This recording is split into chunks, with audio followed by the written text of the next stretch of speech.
Seahawks have a new wide receiver, acquiring wide receiver Rashid Shaheed from the Saints. Bump, what does this mean for the offense? This is big. This is a big move. It's a big move because what's the best part of this offense right now? Pass game. It's the pass game. So now you have another threat. And with Cooper Kupp having the hamstring issues, with Jake Bobo going down, with Derek Young going down, you need some wide receiver depth. I feel bad for Cody White because all he does is make plays, and now this pushes him down the depth chart a little bit more. But no, this helps in the pass game. It helps in the return game. Now, he's done some punt returning, right? He has 2 touchdowns as a punt returner, 804 yards over 4 years. As a kick returner, he has 904 yards, no returns for a touchdown. So I'm wondering if they move Horton out of that position, which I wouldn't think they do. I think they just put him at kick return because they need that help. George Holani isn't as explosive as a Derek Young, and Rashid Shaheed is way more explosive than those guys back there. No, this is a 2-for-1. It's a good old 2-for-1. This is when you go to Walmart and they're selling Skittles, buy one, get one free, and that's what you got. You got a wide receiver and you got a punt returner. This is a bigger move than I think people realize. Why? When they talk about being aggressive, this is it, because your offense becomes that much more explosive. Your kick return game becomes that much more explosive. I really like this move. John Schneider, big ups. You know what's funny? I actually texted him this morning. John Schneider? Yeah. And he typically returns my text. He didn't return it. My man was dealing. Basic stats. Let's go over it right now. Rashid Shaheed with 499 yards this season and 2 touchdowns. That is second behind Chris Olave. Chris Olave with 560.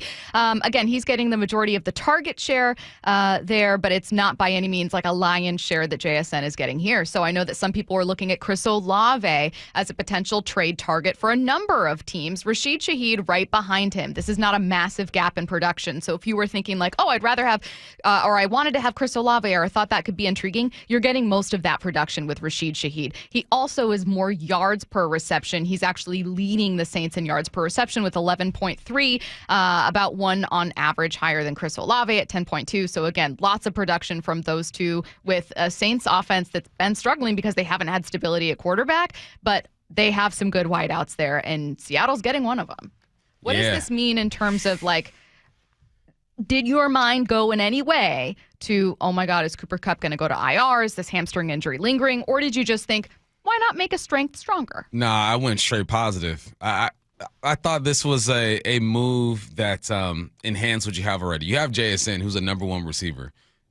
Rashid is a faster receiver than JSN. He's going to be able to hold safeties accountable, let JSN work underneath. You want to take away JSN, don't worry, we got some speed on the outside. No, I didn't go to the negative, but now that you've kind of popped it into my I didn't mean to. My brain. No, I just had some follow-up questions. This is what we do, right? It makes me think, okay, how severe is that hamstring injury? But I said yesterday that, man, once the hammy goes, it's a tricky situation, man. We saw Julian Love try to nurse this thing for a while, and then I would assume he felt 100%, went to do his workouts, opened up the gate, and felt that thing a little bit more. Hamstrings are just tough. And then when you're Cooper Kupp, you're in your 30s, it's just different. No, I think that this is a move that could have been made even if Cooper Kupp was healthy, though, because your strength right now is your pass game. You have one of the best pass games in the game. You want to make defenses have to be held accountable when you're trying to bracket JSN and have a safety over the top. Torrey Horton showed that he's capable. This is a big move. This is when, was it Shefty that reported that Hawks are being aggressive? Who was it? Schefter and Glazer. So this pans out. Let's take a listen to some more of that, because again, I don't know that the Seahawks are completely done. That's not me reporting on something I know. That's me saying that we've been hearing from a lot of NFL voices. First, Adam Schefter yesterday on with Pat McAfee. Seattle is interesting. As my friend Brian Windhorst would say, something is going on in Seattle. Something is going on in Seattle. Seattle would be a team to watch.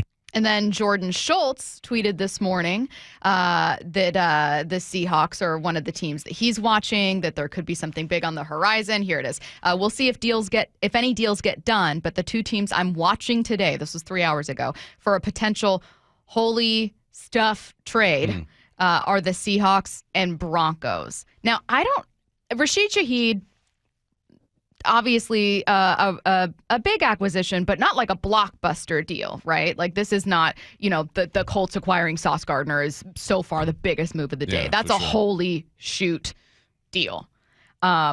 I don't know that I classify Shaheed. Does that mean there could still be one? Or might it mean that there was a deal that Seattle couldn't get done? Like maybe they were targeting a Jalen Waddle. Maybe they were targeting another receiver, and Rashid Shaheed is where they landed. Obviously, some familiarity there with Clint, so maybe that helps as well. What I would assume if they went after this young man, that they dipped their toe in the waters with some other wideouts. That's my assumption, right? Because if you're going this route, you check the pulse of some other deals, but this one just ended up being more comfortable for you. Listen, we know John. John's going to knock on every door, pick up every phone call, and try to make the best decision possible. This one just made more sense for them. But because they went this route, I would assume that they tried some other routes too. I have the return. Tell me if you still feel like this is absolutely worth it. From Nick Underhill, the Saints are receiving for Rashid Shaheed 4th and 5th round picks in 2026. I'm good with that. Yeah. I'm good with that. Yeah, because you know what? John's going to find a way to get a 4th and 5th round pick back. Undoubtedly. That's what he There'll does. There'll be some comp pick somewhere that he'll get for someone. Yeah, go trade a minority coach and go get you another It'll pick. happen. This is speaking of John, what he had to say before Sunday's game. You got the trade deadline, which I'm guessing you're not turning your phone off just on the off chance. No, absolutely not. No, we went to the Maryland-Indiana game yesterday, talking to a bunch of teams. We'll continue to have conversations through the next 2 days. So, we're in it, and we'll see what's shaking out there. Would you be curious in another move happening? Something's going to happen, but I think this is probably like the headliner. The headliner? This is the headliner. If they do better than this, then good for them, but I wouldn't expect anything more than this as far as like a headline. Some depth pieces is what I was actually talking to Lofa last night. We were having this conversation. I'm like, well, what do you think they're going to do? And he mentioned wideout. He mentioned O-line. And then I mentioned linebacker. And then he was like, he goes, I like Tyrese Knight. I like Drake. But I can see that happening, too. I think now it's more about depth. Like, get some guys who can back up if something were to happen. Cowboys add Logan Wilson. I thought maybe the Seahawks would look at him. He would not be a depth piece. That would be someone you'd bring in to start. But, again, I think the one conversation I really enjoyed having ahead of the trade deadline was the idea of adding to an area of strength.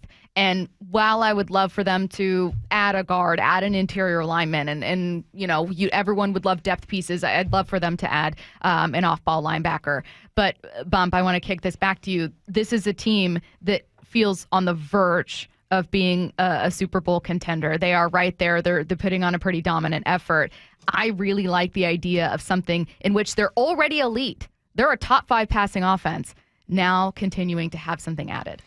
They made a position group who was pretty darn strong, even stronger. I think when you look at this group when healthy, right, you have JSN, you have Cooper Kupp, and you have Torrey Horton.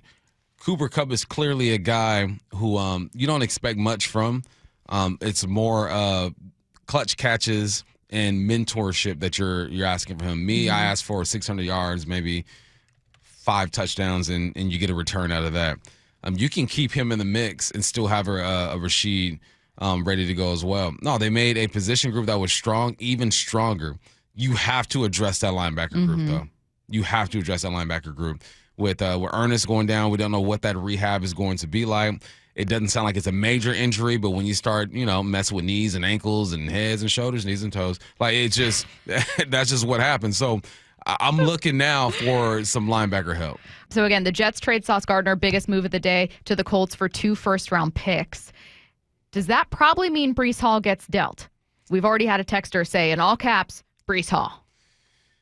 I think you have to look at the teams that are struggling right now. And you and I have both said that the Jets are the most talented garbanzo team that we've seen. Like, if you look at just the names that are on that squad, there are some guys there, but they're not playing well. So what do you do to help your rookie head coach, right? You have to get him a quarterback. You have to get him some more picks in the drafts. He can help influence what's going on. Aaron Glenn's not going to be a one-and-done type of deal. So I'm sure they're having conversations. How do we build this team? He was there with the Detroit Lions in that rebuild and getting things right. So he has some insight. You got to lean on that. So yeah, if I am any team on in the NFL, any GM, I'm looking at the Jets like I'm going thrift shopping at Value Village at Goodwill and saying, all right, You can get fines. exactly. You can get really cool things there. You can get, I started thrift shopping with my son maybe like a month ago, and I go, you mean to tell me this has always been here? He goes, yeah, Dad. This has always been here. Yeah. That's the way I'm looking at the New York Jets. Look, we're going thrift shopping, and we're going to find some gems because there's some names over there they might be willing to do.